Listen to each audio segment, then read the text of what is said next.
नमस्कार, मौलिक शक्ति न्यूज देख रहे हैं आप और मैं हूं आपके साथ साइमा।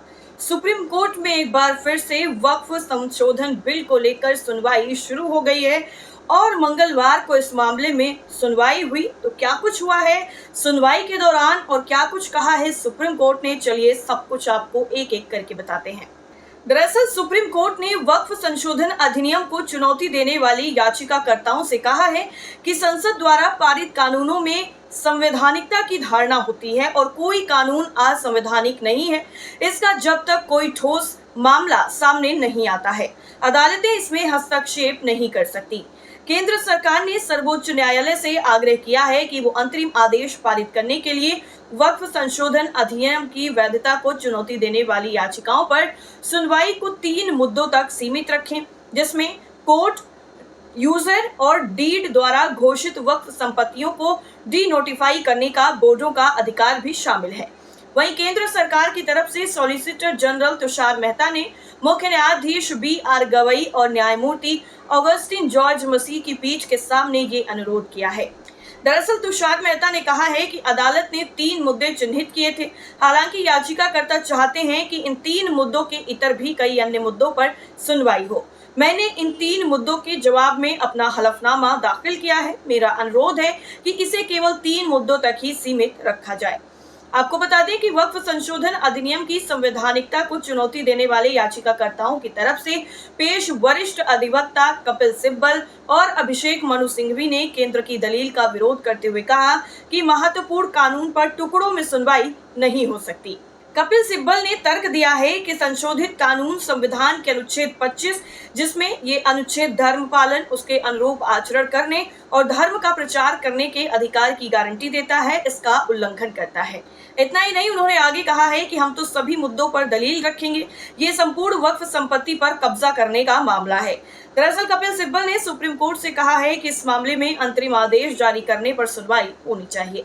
उन्होंने ये भी कहा है कि ये कानून असंवैधानिक और वक्फ संपत्ति को कंट्रोल करने वाला और छीनने वाला है। तब आपको बताते हैं कि आखिर वो 3 मुद्दे क्या हैं जिन पर केंद्र सुनवाई चाहता है। दरअसल 3 मुद्दों में से एक मुद्दा है वक्फ बाई कोर्ट, वक्फ बाई यूजर या वक्फ बाई डीड द्वारा घोषित संपत्तियों को डी नोटिफाई करने की शक्ति। दरअसल याचिकाकर्ताओं द्वारा उठाया गया दूसरा मुद्दा राज्य वक्फ बोर्डों और केंद्रीय वक्फ परिषद की संरचना से संबंधित है, जहां उनका तर्क है कि पदेन सदस्यों को छोड़कर केवल मुस्लिम सदस्य ही इन संस्थाओं में होने चाहिए। तीसरा मुद्दा उस प्रावधान से संबंधित है जिसके मुताबिक जब कलेक्टर ये पता लगाने के लिए जांच करेगा कि वक्फ घोषित की गई कोई भूमि सरकारी है या नहीं, तो जांच रिपोर्ट आने तक संपत्ति को वक्फ नहीं माना जाएगा। यानी अब कपिल सिब्बल ने सुप्रीम कोर्ट से यह भी कहा है कि इस मामले में वक्फ अधिनियम की संवैधानिकता पर अंतरिम आदेश जारी करने पर सुनवाई होनी चाहिए। इतना ही नहीं, उन्होंने ये भी कहा है कि ये कानून असंवैधानिक और वक्फ संपत्ति को कंट्रोल करने वाला और छीनने वाला है। संशोधित कानून में प्रावधान किया गया है कि वक्फ की जाने वाली संपत्ति पर किसी विवाद की आशंका से जांच होगी, कलेक्टर जांच करेंगे। जांच की कोई समय सीमा नहीं है, जब तक जांच रिपोर्ट नहीं आएगी तब तक संपत्ति वक्फ नहीं मानी जाएगी। जबकि अल्लाह के नाम पर वक्फ संपत्ति दी जाती है, एक बार वक्फ हो गया तो हमेशा के लिए हो गया। सरकार उसमें आर्थिक मदद नहीं दे सकती। मस्जिदों में चढ़ावा नहीं होता है, वक्फ संस्थाएं दान से चलती हैं। सुप्रीम कोर्ट ने पूछा है कि दरगाहों में तो चढ़ावा होता है। इस पर सिब्बल ने कहा है कि मैं मस्जिदों की बात कर रहा हूँ, दरगाह अलग है। सिब्बल ने यह भी कहा है कि मंदिरों में चढ़ावा आता है लेकिन मस्जिदों में नहीं, यही वक्फ बाई यूजर है। बाबरी मस्जिद भी ऐसी ही थी। 1923 से लेकर 1954 तक अलग अलग प्रावधान हुए लेकिन बुनियादी सिद्धांत यही रहे। वक्फ प्रॉपर्टी के रजिस्ट्रेशन की अनिवार्यता पर भी बहस हुई है। दरअसल कपिल सिब्बल ने कहा है कि संशोधन को वक्फ को एक ऐसी प्रक्रिया के माध्यम से नियंत्रित करने के लिए तैयार किया गया है जो कार्यकारी है। वक्फ को दान दी गई निजी संपत्तियों को केवल इसलिए छीना जा रहा है क्योंकि इनके विवाद होने का अंदेशा है या इनके मालिकाना हक को लेकर विवाद है।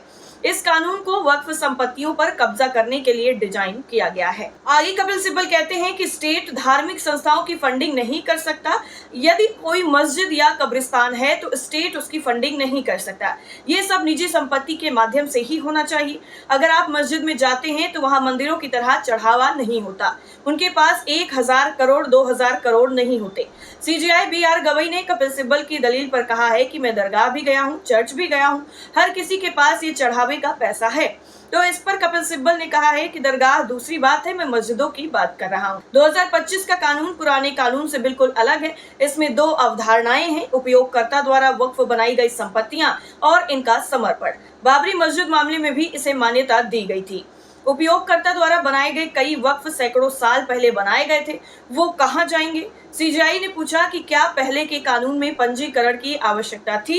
इस सवाल के जवाब में कपिल सिब्बल ने कहा है कि हाँ, इसमें कहा गया था कि इसे पंजीकृत किया जाएगा। सीजेआई ने पूछा कि सूचना के तौर पर हम पूछ रहे हैं कि क्या पुराने कानून के तहत वक्फ संपत्तियों के पंजीकरण का प्रावधान अनिवार्य था या सिर्फ ऐसा करने का निर्देश था। इस सवाल के जवाब पर कपिल सिब्बल ने कहा है कि पुराने अधिनियमों में शैल शब्द का इस्तेमाल किया गया था, जिस पर सीजेआई ने कहा कि केवल शैल शब्द के प्रयोग से पंजीकरण कराना अनिवार्य नहीं हो सकता। ऐसा नहीं करने पर परिणाम क्या होगा, इसका कोई प्रावधान था। इस पर कपिल सिब्बल ने कहा कि पुराने एक्ट में सिर्फ इतना कहा गया है कि जो मुतवल्ली ऐसा नहीं करता है वो अपना अधिकार खो देता है, बस इतना ही। इसके बाद सीजेआई ने कहा कि हम ये पूछ रहे हैं कि क्या प्रासंगिक समय के अधिनियमों के तहत वक्फ घोषित की गई संपत्ति का पंजीकृत होना अनिवार्य या फिर आवश्यक था। कपिल सिब्बल ने कहा कि 1954 के बाद वक्फ कानून में जितने भी संशोधन हुए हैं उनमें वक्फ प्रॉपर्टी का रजिस्ट्रेशन अनिवार्य था। इसके बाद अदालत ने पूछा कि क्या वक्फ बाय यूजर में भी पंजीकरण अनिवार्य था। सिब्बल ने हाँ में जवाब दिया। अदालत ने कहा तो आप कह रहे हैं कि 1954 से पहले उपयोगकर्ता द्वारा वक्फ का पंजीकरण आवश्यक नहीं था और 1954 के बाद ये आवश्यक हो गया। सिब्बल ने कहा कि इस बारे में कुछ भ्रम है, ये 1923 को हो सकता है। मुख्य न्यायाधीश ने कहा है कि बहुत दबाव है, सिर्फ हम पर ही नहीं बल्कि आप पर भी। इतना ही नहीं, सुप्रीम कोर्ट ने सिब्बल से यह भी कहा है कि हम आपकी इस दलील को दर्ज करेंगे कि पुराने अधिनियम के तहत पंजीकरण की आवश्यकता थी, लेकिन ऐसा नहीं करने पर क्या होगा इसका कोई प्रावधान नहीं था, इसलिए पंजीकरण न कराने पर कुछ नहीं होने वाला था। इसके बाद जब ये बहस पूरी हुई तो सीजेआई के राइट टू वर्शिप और एएसआई पर सिब्बल से सवाल किया गया। दरअसल कपिल सिब्बल की दलीलें सुनने के बाद सीजेआई बीआर गवई ने कहा कि खजुराहो में एक मंदिर पुरातत्व विभाग के संरक्षण में है, फिर भी लोग वहां जाकर पूजा प्रार्थना कर सकते हैं।